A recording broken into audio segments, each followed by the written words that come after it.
Today, I'll be discussing a unique science fiction and action movie from 2021 featuring Ryan Reynolds called Free Guy. If you've ever played or heard of Grand Theft Auto GTA, you'll be able to relate to this movie. Free Guy is set in an open-world desktop video game called Free City where players can participate in exciting missions such as bank robberies and spy jobs to earn money and level up their characters. The most powerful characters in the game are those controlled by real players, easily identifiable by their sunglasses. The game developer also created non-playable characters NPCs to support the game's storyline. NPCs are characters that are programmed to perform certain daily activities in the game and cannot be killed. One of the NPCs in the game is Guy, a bank teller who is unaware that he is in a video game. He spends most of his time with his best friend Buddy, who works as a security guard in the bank. Real players always rob the bank, leaving Guy and Buddy to play the helpless employees. Meanwhile, there is a sunglasses character named Molotov Girl who is in the middle of a deal with another player to obtain the coordinates of a safe house containing top-secret information. As Guy and Buddy make their way home, they pass by Molotov Girl, and to her surprise, Guy comments on the song she's singing, which he claims his dream girl would like. Molotov Girl is astonished as NPCs usually repeat the same lines, and this interaction causes Guy to deviate from his programming and start following Molotov Girl. Regenerate response. Unfortunately, Guy gets hit by a train and is sent back to his mundane daily routine. However, the next day during another bank robbery, Guy sees the girl he met previously and starts to rebel against his programming. He manages to fight back and steals the sunglasses from one of the robbers, revealing new features of the game that were supposedly only available to real players. Guy can now heal himself by picking up health boxes and steal money from other players when they die. In the real world, Keys and Mauser from Tsunami, the company that operates Free City, detect Guy's unusual behavior and suspect he is a hacker using an NPC skin to take down other players. To resolve the issue, they enter the game as their avatars to confront Guy. However, Guy manages to evade them using the sneakers from the sunglasses, and they chase after him. He attempts to escape by grabbing onto a wrecking ball but misses and falls.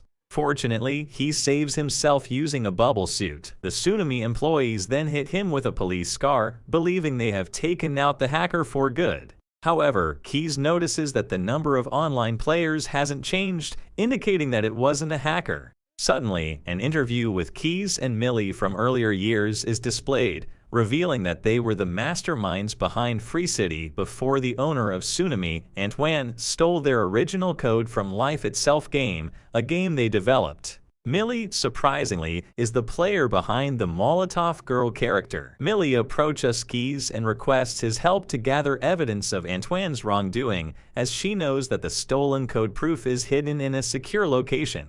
She plans to infiltrate the place while playing as Molotov Girl. Later, Guy meets Molotov Girl near the safe house, but they are spotted by the guards who start shooting at them.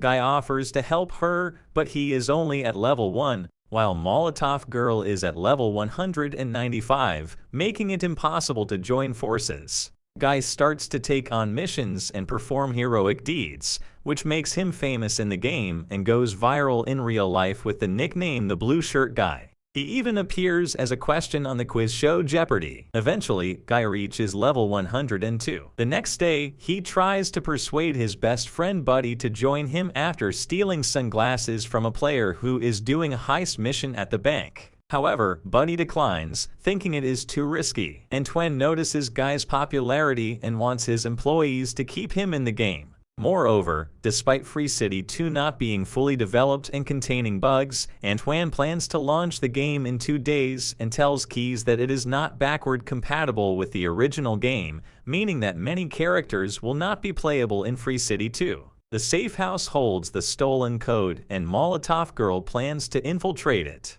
However, she gets cornered by the guards, but Guy comes to her rescue on a motorcycle and they escape using a hang glider. Later, they spend time together and Guy impresses her by guessing her favorite ice cream flavor. Meanwhile, Keys discovers that Guy is not controlled by a hacker, but is the first living AI who can choose his own path, proving that Antoine stole their code. With the impending launch of Free City 2 in 48 hours, Keys and Millie enlist Guy's help.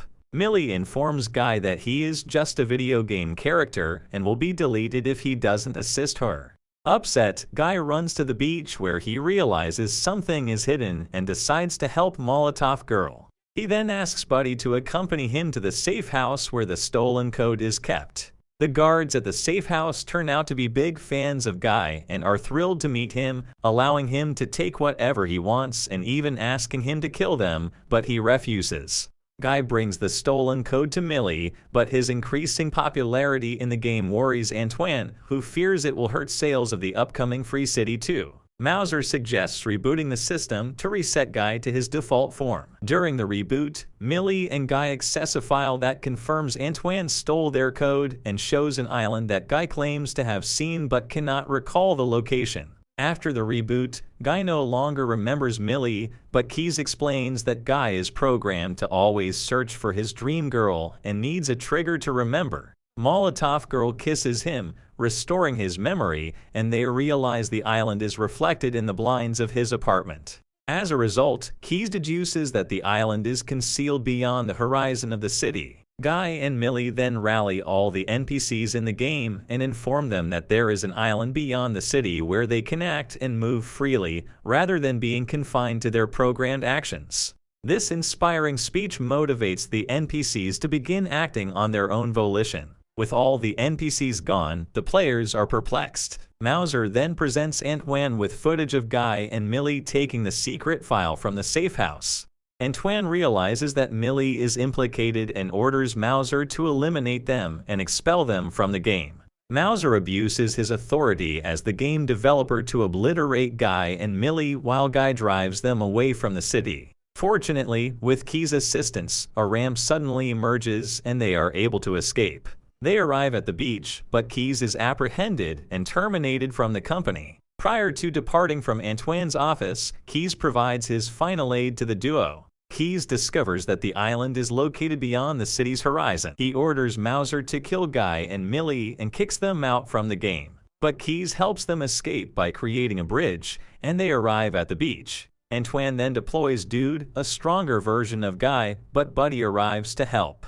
Guy manages to deploy weapons, including Captain America's shield, Hulk's fist, and a lightsaber. However, Dude is too strong until Guy puts glasses on him, causing him to dance randomly. Guy and Buddy run towards the island, and Antoine plans to destroy the server and delete the game entirely. Buddy is deleted from the game, but he tells Guy he had the best day of his life. Guy finally breaks through the barriers and makes it to the island, revealing it to all NPCs and players. Millie makes a deal with Antoine, resulting in Free City 2 launch, but with post-sales. Millie, Keys, and Mouser develop Free Life, which brings NPCs from Free City. Millie watches a recording of Keys explaining that Guy's character is based on his love for her. She kisses Keys, and Buddy is brought back to life in the game.